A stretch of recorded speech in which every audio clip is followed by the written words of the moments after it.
Have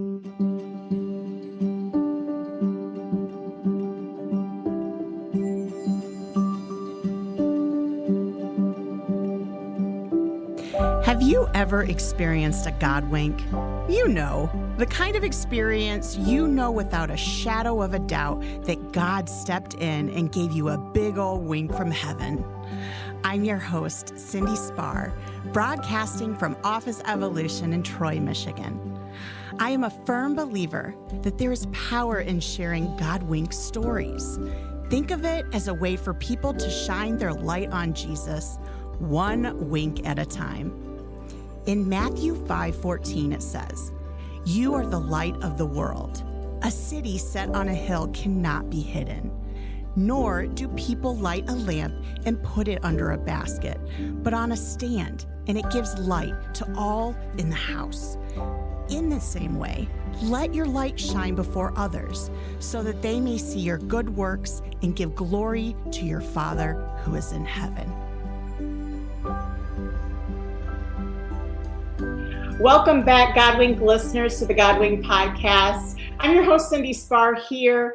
I'm podcasting today from mi casa, from my house. So you're used to seeing me coming out of Office Evolution's podcast studio. We love them so dearly. We have got some out-of-state representation on the podcast today. And listeners, we are focusing in on a series God has brought out of just in a chunk of a week. Homeschooling is the topic of the week. Lots of different people making decisions in a time like this where, hey, school's about to go back into session. And some of them are like, do I want my kids to go back into the public school setting? Or am I going to jump into the deep and have my kids home and helping them through the online school or homeschooling actually process? But I think maybe on one other occasion I've had 3 guests on at a time. So you guys are special. You're round 2 of gathering just a bunch of different perspectives. I have my teenager Jacob's perspective. So Jacob, welcome to the God Wink. 16-year-old. So say a quick hello. Hi. Also have Bree Swope on with us. You might have remembered listener Bree was on a previous episode sharing her God wink and financial God wink moment where God showed up and had a whole lot of cash in an envelope. So I encourage you, look up Bree Swope and you'll be able to hear more about that. But Bree is on with us today. And those of you that do not know Bree, she actually comes from being a busy mom of 3 kids, shares a life with a wonderful husband and her energetic dog, who I've personally experienced. He is the cutest thing ever with his little bandana. When she's not out in her garden, you'll find her at church enjoying a good book.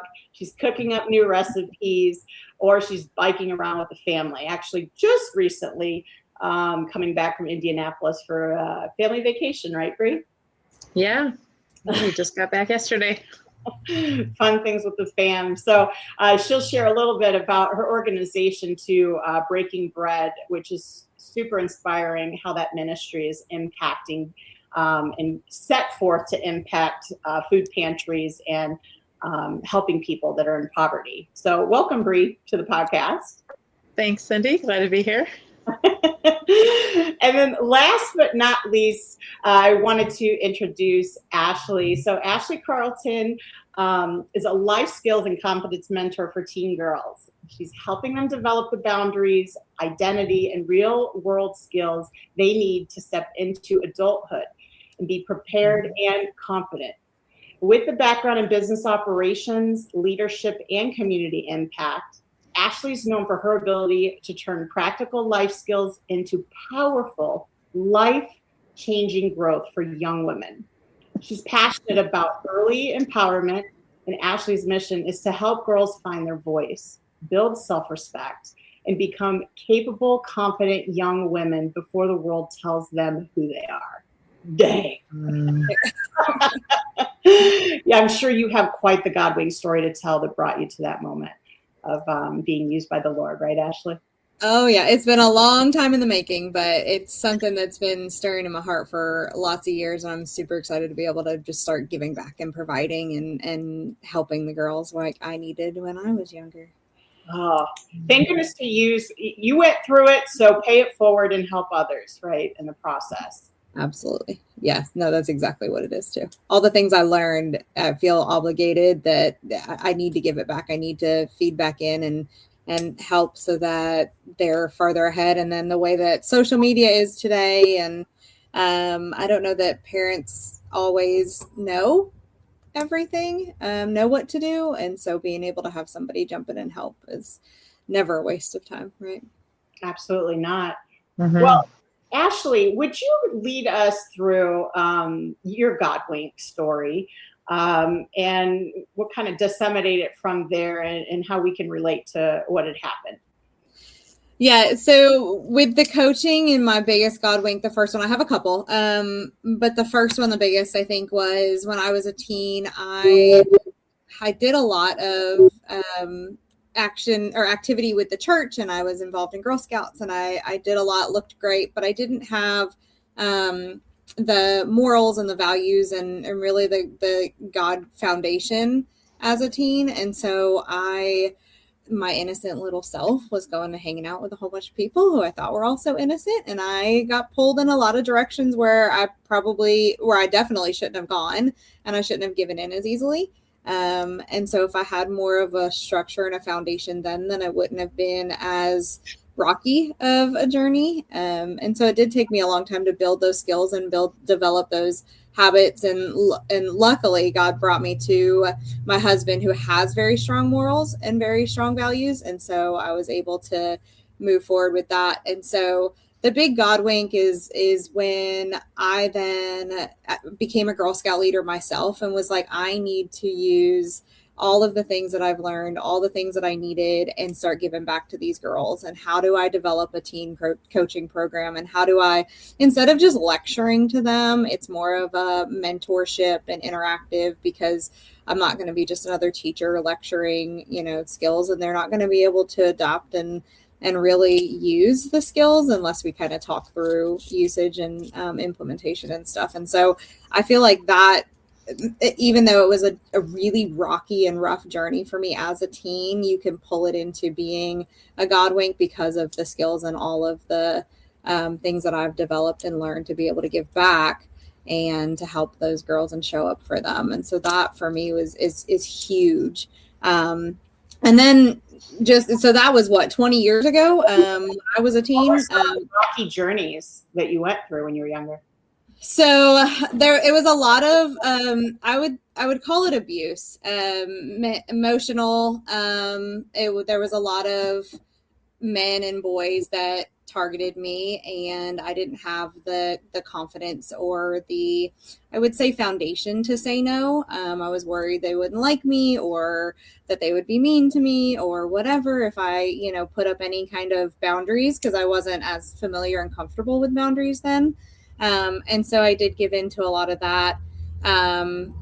School grades weren't as good because I wasn't able to focus. I didn't have that confidence there. I just didn't have somebody connecting with me, an older mentor encouraging me and really having those deep conversations with me about things. And so most of it really was. And then even after I ended up going to boarding school.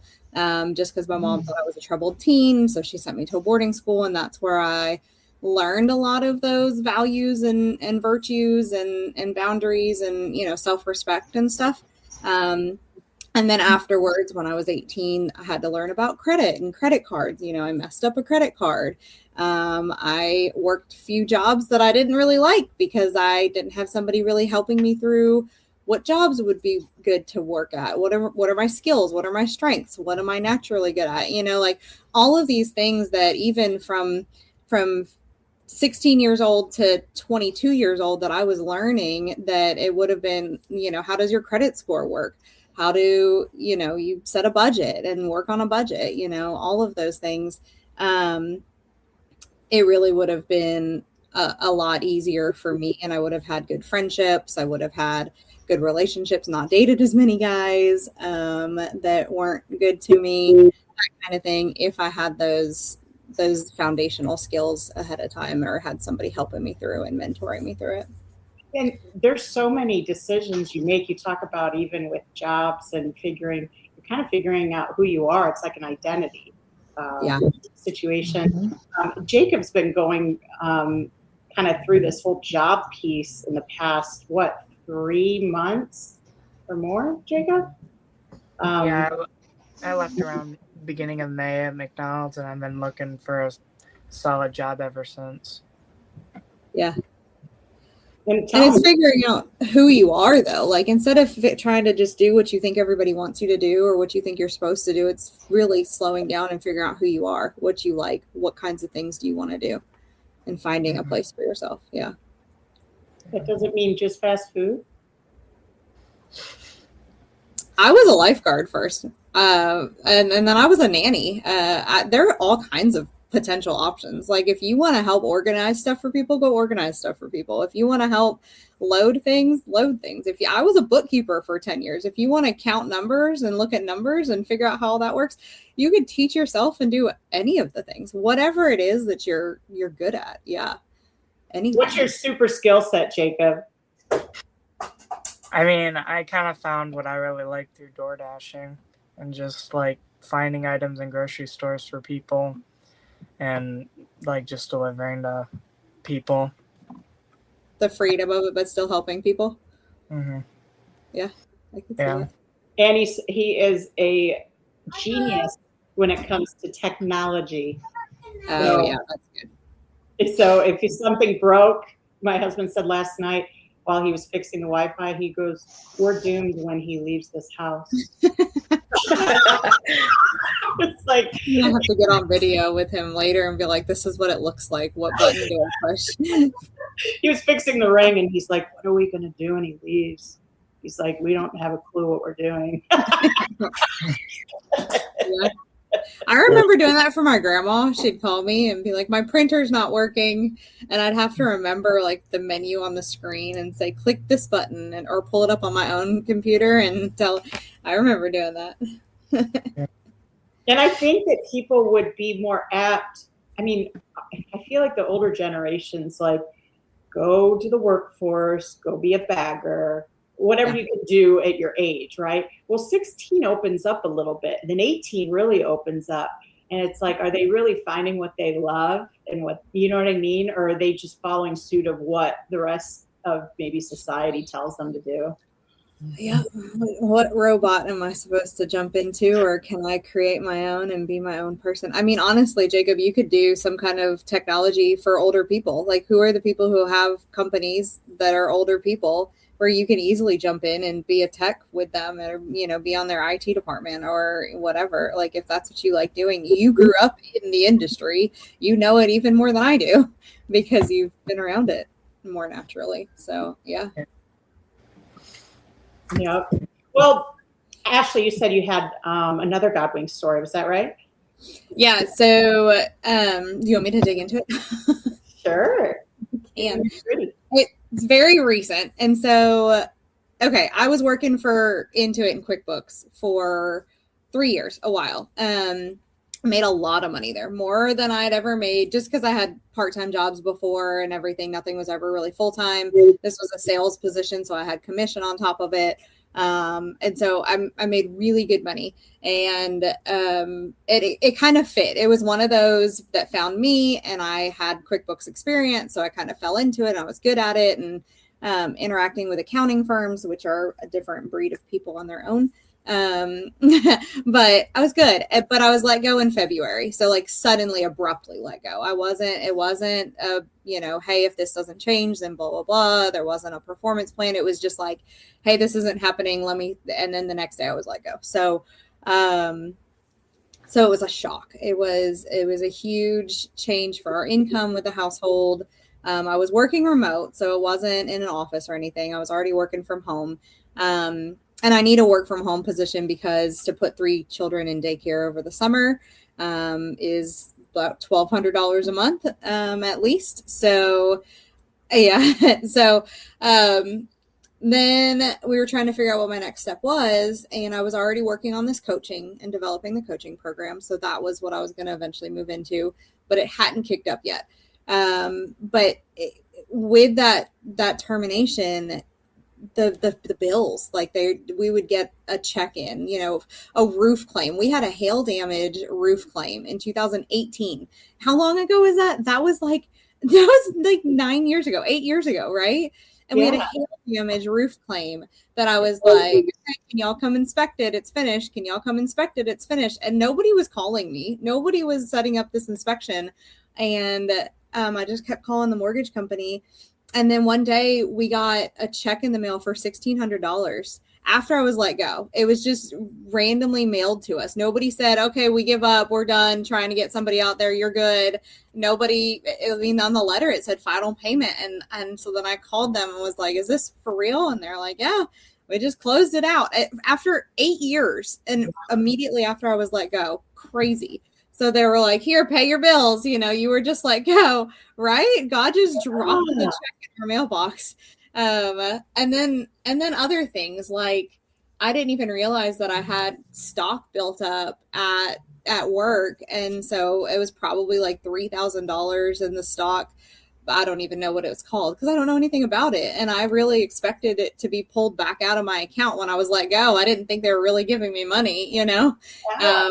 I thought it was just like, as long as you work here, this money is yours. But no, it stayed after I was let go. And so then we were able to pull that money out to help with bills. And then my husband's got a business that he started, pressure washing. So we've been able to, so it's just like, and then the schooling stuff over the past few years, I've been like, oh, I just hate that the kids are going through this every day. I hate that this is their story, or I hate that this is how their experience is at school, or I really wish that I had more time to be able to do this with them. And so then we're starting to like, I was like, well, what is homeschooling? And I talked to people at church and they were like, yeah, come visit with us and talk about it. It's really easy. And so then so the homeschooling is where we're going this year coming up. I don't know what work is going to look like for me, but it's just as crazy after being let go, the number of things that have changed since just February this year in our life. It's been 5 months that are really, it makes me feel like I'm not having to fit a mold that's expected of me. I'm just only doing things that feel comfortable in life, which is the most peaceful way to live and the most, comfortable. And my husband and I are on the same page and we're able to like really see where things are guiding. It's just been absolutely crazy. Have you worked your whole career? Like, is this odd for you to be like, oh, yeah, I mean, like I've always worked and I just can't stop myself from working, but like I've had part-time stuff here and there and I feel like I need to financially contribute, and because I can do something. I don't know what it is, but and coaching is going to grow and grow and grow. And so, yeah, it's just been absolute shocker, but crazy cool. So then it's so crazy. And I look at Bree's face as you're talking about these unexpected checks in the mail. We're going to have listeners that haven't listened to your episode, Bree. Can you give us a shortened version of your check in the mail kind of situation? Basically, my husband was suddenly let go, get our next paycheck, meal, anything. And I leaned into the Lord in a huge way. Trusted in him every step of the way. And for December, we basically up until then had every time he would do like a side job or something, it would be the exact amount of money that we needed for a bill that was due. We had the community giving to us. I met Cyndee through that.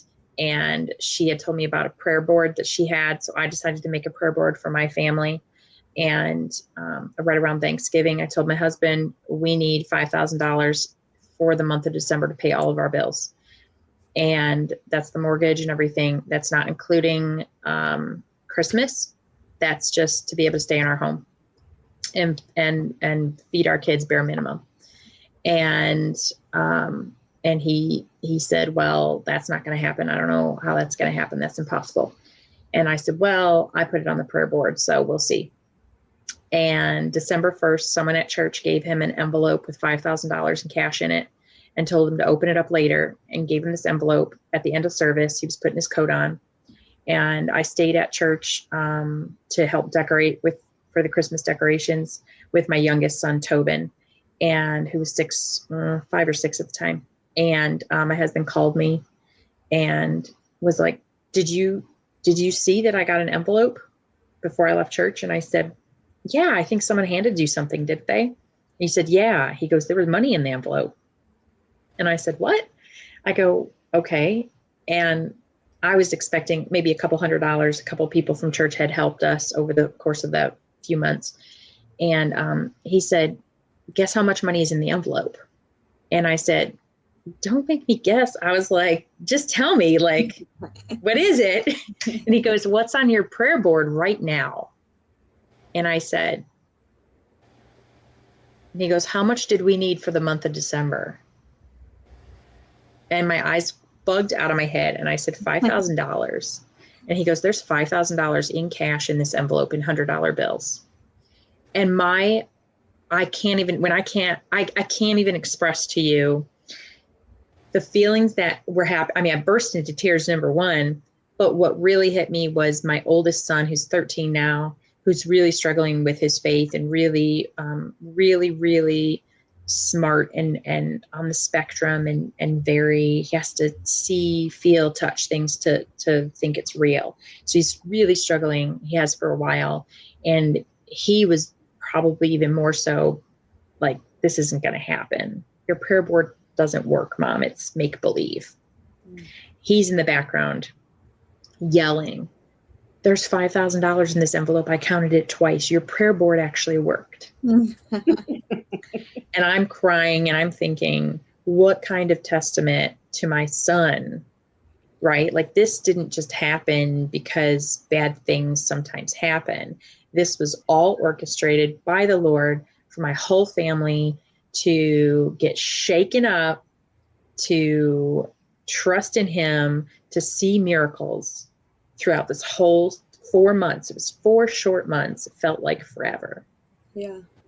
And then praying for my husband, Don, to get a job before Christmas. And my son still, even after the $5,000, was like, that's not going to happen. And I mean, my husband had been applying, everywhere. He's a software developer. He's very, very smart. It's nearly impossible to not find a job in his field. And he was not finding anything. And he got a job offer on December 24th. And my son was like, yeah. and I seeing miracles through my kids' eyes, the wonder of those kinds of things happening. And it reaffirmed my faith tenfold. It was just amazing to see. Yes. And everything you're going through, literally, I'm like, yep. Yep. Yep. Yeah. I love it. Yeah, it's encouraging though that both of you are taking steps towards your family, and at the same time though, God is blessing you and giving you vision, right, for your organizations. And we don't always know exactly the timing or how the pace is going to launch. We're just kind of, I like my husband always telling me, Cyndee, it's just one day at a time, because that's what he keeps telling himself. He's like, so that I don't get overwhelmed, I take one day at a time. And I think you should do the same, just one step. I wanted to pass the baton to Jacob with this next question. So, all right, you ready, Jacob? Yeah. All right. So today you're growing up in a world unlike other previous generations. You don't know it yet, but it is quite different. What do you believe is the biggest spiritual, emotional, and cultural challenges that you're facing in school? Probably like people's like identity in themselves, and like deciding who they are and what they want to be, what they want to believe in. And like my friends are always asking me like, what do you believe? And like they even asked me like, how do you seem so like hopeful all the time, even when like my friends would leave me from school, my other friends would be like, how are you dealing with this? And I'm like, I just know that God's going to bring someone else that I will enjoy hanging out with as well. And I think it's just important for my generation to seek the right people, like God and the church and all of that, rather than going what social media says and all of that. Can you share with us a little bit of even the work you've done with written pieces? Like, haven't you kind of expressed your belief, your Christian faith slightly in things that you've written for school projects? Yeah, a little bit. The most I can remember is about like, I recently did like a Greek mythology project, and one of the questions that we had to answer in our slideshow was, what do you believe about it and all of that. And so I told them, I just said like, I don't really understand why we have to learn it, because it's a religion in my opinion.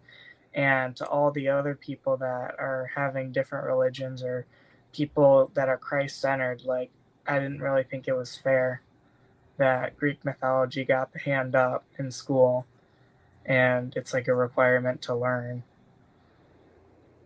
And have you ever gotten pushback from like teachers or any of that based upon sharing that information? I mean, students probably gave me faces, but I didn't really pay attention. But it was mostly about like teachers denying things, like it's not really that big of a deal. It's not going to compromise what you believe in. And I'm like, well, then I don't really understand why you're teaching it if people are feeling this way.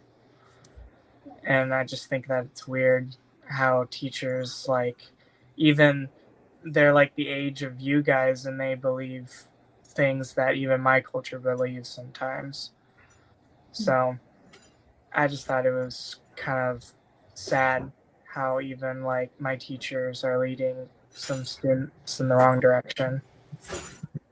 Yeah, that reminds me of something I saw the other day that was like, it said that bullying still happens in adulthood too. It just looks different. It's not people making fun of each other. It's, the comments that make you question, or, the things that somebody does that they act like is the best thing in the world. And that's how exactly you should be. So like, there's still bullying and there's still all of that as an adult too, but it just looks different than it does as a teen. Mm-hmm. Wow, Bree and I were kind of talking about two of the phases of relationships, like where someone, when you were maybe in elementary, might have been like a really, really close friend, best friend. And then as you're finding yourselves going through all the hormones and everything else, Bree gave an example of someone where by the time she was graduating, it was like they saw each other and they're like, hey, you guys see your, what was it? You guys seen your picture? Is that what you said, Bree? Yeah. Like we exchanged a senior picture. That was that. Very, very different. I had a conversation with my 11-year-old the other day, because even after school has gotten out, there are girls that she wants to talk to still and text and, have her friends. And I was telling her, I just don't know that I want you to talk to the girls. And she's like, what? Why? And I said, I don't think that they're bad people at all. They may be totally different kids when they're a junior in high school or when they're 25 years old. But right now they have different information than I don't know what information they have. I don't know what they're going to bring to you. I don't know how they're going to treat you. I don't know what they think is true and what's not true. And I want to make sure that you have the accurate definition of things and that they don't bring information to you that's not true. And not saying that I don't want you ever hanging out with them, but I don't know that I want you to like text them right now or call them right now. It's just making sure that you're strong and you're secure and you're centered in yourself and who you are and what you know is right. Because there were things that people said to her recently that were not true at all, but the other kids didn't have that understanding of that. But for her, she was like, no, because she and I talk about stuff, and she's like, that's absolutely not true. And I'm able to have that relationship with her, but I just don't know what these other kids have the background of. I don't know what information they're picking up off of social media, because they have Facebook, they have Snapchat.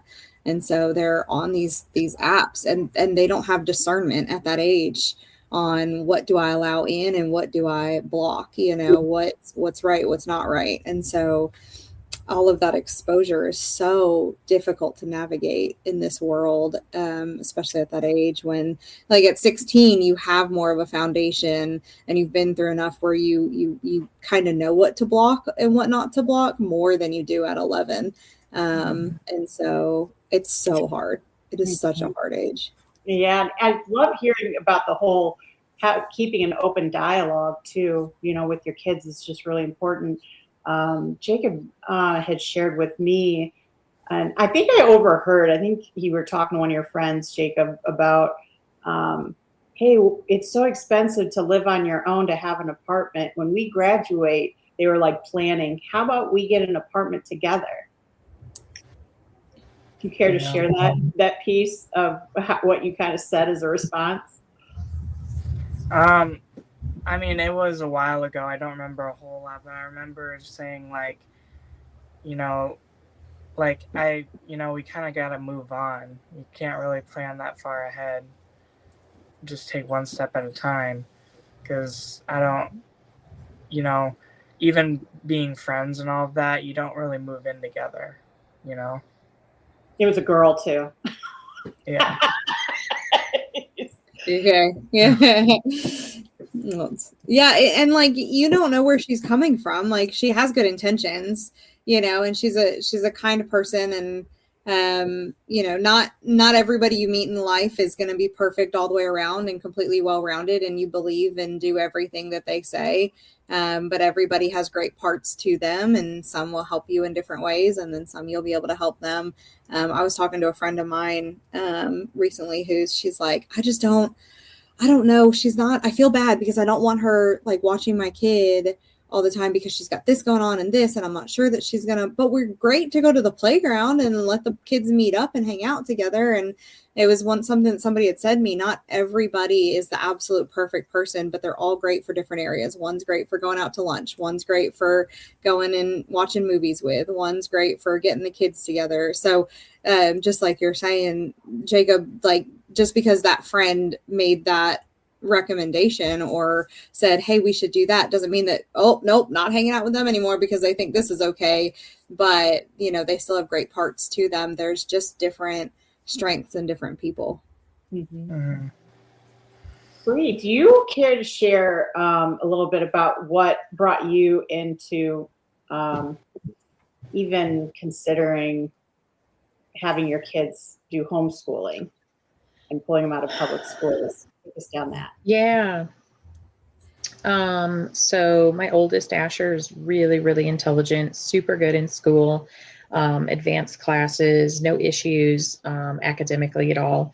But also on the spectrum, very introverted and gets bullied relentlessly ever since early elementary school.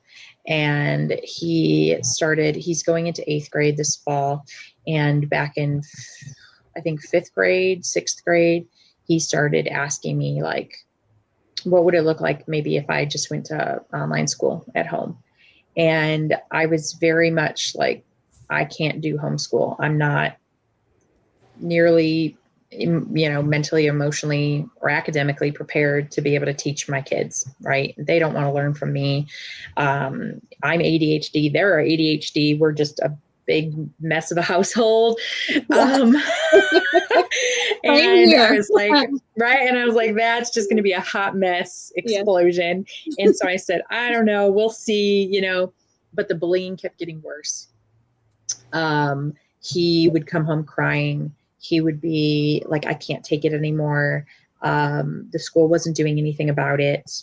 And it was it was finally his sister, who our district made some big changes last year. My daughter was in 5th grade this past school year here, and they moved the 5th graders to the middle school, and they were no longer elementary. They were now middle school, and they were being treated like middle schoolers, but they were still 9 and 10 years old. And it caused a tremendous amount of difficulties with parents, students, academics, emotional, social, across the board, all the 5th grade. And they just weren't listening to parents. My daughter started getting bullied by older girls. There was the topics of discussion and the things that now she had access to was completely different, and not something that we allow her access to in our home. She doesn't have social media. She doesn't have a cell phone. That it was like opening up this whole new world. And on top of it was the influences that all of a sudden she started, oh, well, so-and-so won't like me if I don't, whatever. And she started to withdraw a little bit. Then she was starting to get talked about behind her back and bullied and whatnot. And so then all of a sudden at the same time, my son is asking me to do online school. And my daughter is like, do I have to go to school anymore? I hate it there. I'm miserable. And all of a sudden, what I thought originally I couldn't do, the Lord was really, really leaning, speaking to me, and it was laying on my heart for months that I maybe need to consider homeschool. And fortunately, we have a lot of other families who also are homeschooling this coming fall, some of which that she knows, for the same reasons, pulling them out of the district. So early May, I pulled both my 2 older kids out of the school district a month early to start the deschooling process. And both of them on their last day, especially my older son, gave a visible deep sigh of relief and release and said, I'm so glad I never have to go back there if I don't want to. And I feel like they are both 2 completely different kids now. They are more joyful. They're happier.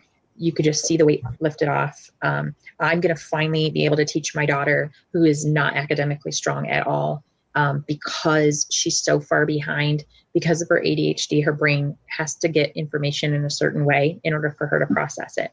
And that's something that the school just didn't have the capabilities to really be able to do. And so I can really focus on getting her caught up. And also with all the curriculum that I've purchased for each of them, it's very going to be based on what they need and teaching them in a way that they can learn. So it's very different for both of them. And I'm actually excited because I've been told that I can learn alongside my kids. And so I'm very similar to my daughter.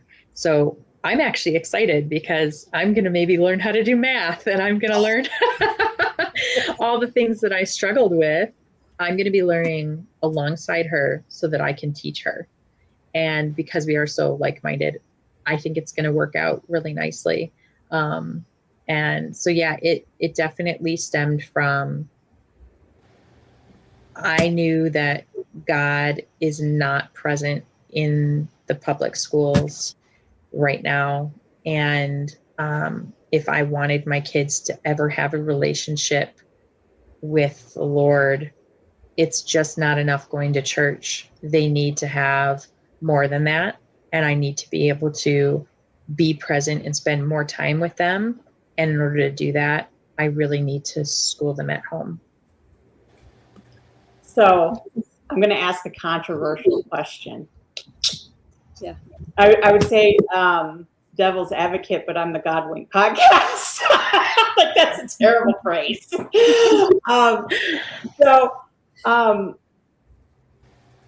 I remember a time when Jacob was at McDonald's, and he told me that all the staff were talking about how all their parents are divorced. and the story is gonna lead into my question. Is they were like, yeah, all parents are divorced, and they're like, I don't know. And Jacob, they said, I don't think Jacobs are. Is that right? Does that sound right? Am I saying it right? And he's like, what? They're like, your parents are still together, aren't they? And he's like, yeah, aren't yours? And you're like, nah, none of ours. They're all divorced. And so Jacob we used to say to him, like, Jacob, why don't you go work for Chick-fil-A? Why don't you work with McDonald's? You could go to Chick-fil-A. And we've heard great things about him. And he's like, how's my light going to shine at Chick-fil-A? The McDonald's people need a light. Like, I think God's called me to stick here and be a light. Well, my controversial question is, if we're removing our kids, and I don't have one side or the other, if we remove our kids from the public schools, is our light still going to shine? Who wants to take that? I could jump on that one. I feel like being in the public school right now, the kids are less likely to influence other children. They're more influenced by their parents at this point. I think at an older age, because I'm still open to potentially putting them back in for high school if it makes sense. And the biggest thing for me is just how influential they are right now in this age. Mine are 7, 9, and 11. And so it's not going to change the trajectory of their entire lives for my kids to implement God and foundations and groundwork at 9 years old. They can still at 17, 16 years old, like Jacob's doing, plant those seeds where they have that foundation, they have that groundwork, and they have they're less influential. Like Jacob's less influential than my 7, 9, and 11-year-old are. And so I think that at the later years, once you have that core value in there, then you're able to really influence others more. And so that's my perspective, at least, on it, I think. I appreciate I agree. That. Yeah. Well, Jacob, if you had a choice, and I asked you the question today, you could either go back to school or you could do school from home. What would you choose and why? I still think that I would stay at home because I'm already going to be doing half of my classes online with Macomb Community College, and aside from my biology class. But I just feel like I'm mostly going there just for exploratories that I don't even need to take to graduate or use in my career. So it's kind of pointless for me to go and waste gas and all of that just to learn some exploratories I probably won't need. There have been a lot of things that have come up for me since exploring this homeschooling thing. And it really, honestly, like, school is set as a babysitter for our kids during the day while we're working, 8 to 5 jobs. And so I really feel like a lot of the stuff they do is just filling time. And like Jacob just said, like, my kids aren't honestly there for the learning and picking up new things. Like, my 11-year-old doesn't have great handwriting. Nobody has sat there and helped her figure out her penmanship and do handwriting. She hasn't learned cursive. There's some math stuff that she was struggling with in 5th grade, and she's never struggled with math. And so there are a lot of things, like hers is middle school, like you were saying, Bree, and 5th grade and 6th grade are middle school. But there's just so many things that she was exposed to that brought stress and pressure to her. And honestly, like, having a 7-hour school day, we've tested our homeschooling some because I needed to know if this was going to work before, registration for school came. Like, if I can do the homeschooling, if it is doable, if it's too much, because I have 3 kids, I'm doing all 3. We're not going, halfway in. But our schooling takes 2 or 3 hours for all 3 kids. It's 2 or 3 hours out of the day of doing their language arts and their math. And then we also have, like, citizenship as a requirement in Texas too. And so it really takes 2 or 3 hours out of the day. And then we have the rest of the day to learn how to cook things. We can do handwriting. I bought handwriting books to help them with their handwriting, and I can sit there and do it with them. We can learn about we could do our devotionals. We can do our learning on geography and, dinosaurs, or watch science videos and do science stuff and really dig into other things and do projects together and whatever else we need to do in the day, or whatever else we want to do in the day. And to be quite honest, my kids are not overstimulated by all the children that they're around all day. They're not set into a group of just think of a group of animals running around all over the place. And where do you focus? How do you become a very developed child where you're thinking through things and you're, processing and you're rational about stuff when you have all that chaos around you all day? My kids are able to really build bonds with each other by being around each other and figure out how to interact with others. And, the world doesn't revolve around you because there's other people around you. And so they're really able to spend the time learning there. And we're doing little garden. We have little planters with tomatoes and strawberries and cucumbers where they're checking on the growth of the plants. And when would I ever have time to do these things with my kids when we have a whole hour of drop off in the morning and 2 to 3 hours of pickup in the evening because we're at multiple schools, and then driving home after? And then they have their school activities because I need to be a good parent and get them involved in sports to keep them active and, all of develop their skills and develop their interests outside of school. And so we don't have any time, and they don't have the brain capacity to learn from me also and do the things that school doesn't do whenever they're so overstimulated and tired from a school day. And then when I have them on a weekend, they still are just recovering from the week before, that we still don't have the time to dig into, let's make sure your handwriting's good. Let me make sure you can read the sign that's on my wall in cursive, because you don't know cursive. There's a sign. They don't even know the words on the sign because it's in cursive. And so I don't have the ability to do that with them though when they're in school and they're so stressed out from all the things that it's just this homeschooling. There's so many programs available now that there are curriculums you can purchase, and they tell you what to say to the kid. They say, read the part in blue out loud to your child, for my second grader. And so it's so doable, and it's so easy and so less stressful because you're not meeting the standards of school. You're not having to put pressure on your kid for being the good kid or doing the right thing, or we have to make sure you have this and we have to make sure you do this, and, truancy and all of that. It's just such a more easygoing life. And then you build that internal value system for, taking care of the house. My house is always a mess because we're always doing stuff. We're always gone. We're always hurrying around and rushing to this, and hurry up and get in bed so that you can wake up at 6 o'clock in the morning. But now part of their day is taking care of their stuff and cleaning up, and mom not doing anything. I gotta know, do they have stewardship over the garden? They all have their out. She has a garden where not a very big garden. It's very small, so it doesn't take a lot of work. But feeding the dogs and bathing the dogs and, dishes. Everybody has their own dishes and the laundry. And so, and the homeschooling programs are built, a lot of them, they're structured for you to only do 4 days a week, if your family only has that ability.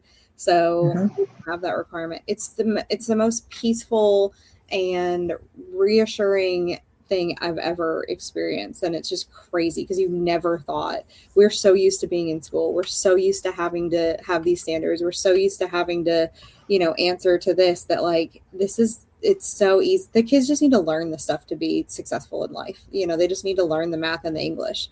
They don't have to learn how to be a robot and, raise their hand at the right time and ask to go to the bathroom, or, be taught how to be good enough. My kids are very outspoken. They're very strong-willed children. They're not the ones to get the certificate saying you were the most respectful child this year or this month. They don't do that. That's not my kids at all. And they get in so much trouble because they're done with their work so quickly, and they're having to wait for the other kids, and they get antsy. And then my middle, he's just not interested. And so the teacher has so many other kids in school too, in the class too, that she doesn't have the ability to focus on him more and encourage him or sit down and, whatever with him, because he just wants to be running around on the soccer field, so me being able to help him the way he needs, like you were saying, Bree, is a game changer. So we've been doing it over the summer, and we've tried it over the summer, and it's been amazing. It's been hard. I mean, stressful for me to like get on everybody and all that, but it'll find its way. The kids need to get used to the new system and the new rhythms, and don't give up. Don't give up. Well, I can't believe how quick the time went by, and I wanted to make sure to plug each of your organizations real quick before we start closing out. But Bree, could you kind of take us through what's launching soon for yours, or what God has put on your heart that you're working towards? Outside of homeschooling my kids, my business kind of has taken a slight back burner position while I'm trying to figure this out. But I fully intend on, once I kind of get my rhythm again with this, my business has not stopped, but I launched Breaking Bread at the beginning of 2025, which is in direct, I guess, from my experience with unemployment and being able to find our next meal for my family. So my business platform is basically, I find business owners, sponsors who are willing to pay for manna meal tickets to be created. And then I find a local food pantry to distribute them, and a local coffee house, pizza shop, food establishment to be able to honor those tickets. And someone can bring it in for a piece of pizza or whatever it is on the ticket. So that's just a little way that I can try and help nourish people. And while letting them know that, God loves them, and kind of just imparting that little bit of help and dignity to them. So over the summer, I think you were saying, Cyndee, before, people don't do a lot over the summer. It's sort of, I think, downtime for a lot of businesses. So this coming fall, I'm going to be boots on the ground, back at it, trying to get businesses to be sponsors. That's so cool. I love that. Thank you. It's huge. Well, Ashley, share a little bit about your coaching. Yeah, and we talked about it a little already. I do have masterclass every month on self-identity and boundaries. So Jacob, you saying that self-identity is huge for your age is exactly what that's for, to kind of build that strength in God and that identity in who God has made you to be. Because you do have social media and teachers and parents and aunts and uncles and friends telling you who you should be and who your identity is supposed to be. And really the only thing that doesn't change after you graduate is your identity in God and who he's made you to be. So it'll change and develop as you grow with your skills and, your different seasons of life, but that's huge. So being able to help the teens figure that out and have that foundation is my biggest goal. So we have the masterclass, and then there's a direct individual one-on-one coaching program as well. It's a 12-week, because there's 6 different topics, 6 different aspects of the foundational skills. And so we kind of spread those out over 2-week time so we can really talk through individually with each girl. So it's awesome. I love it. And I just want to be able to help and reach everybody I can as one person. I love it. Well, I want to ask each of you, and Jacob, this question is going to come around to you too. I always like to know a resonating Bible scripture that God's placed on your heart. I'll let Jacob go last so he can think that one through. Bree, would you be willing to share yours? Yeah, I would say lately, especially, it's Isaiah 60:22, the latter part. It's at the right time, I, the Lord, will make it happen.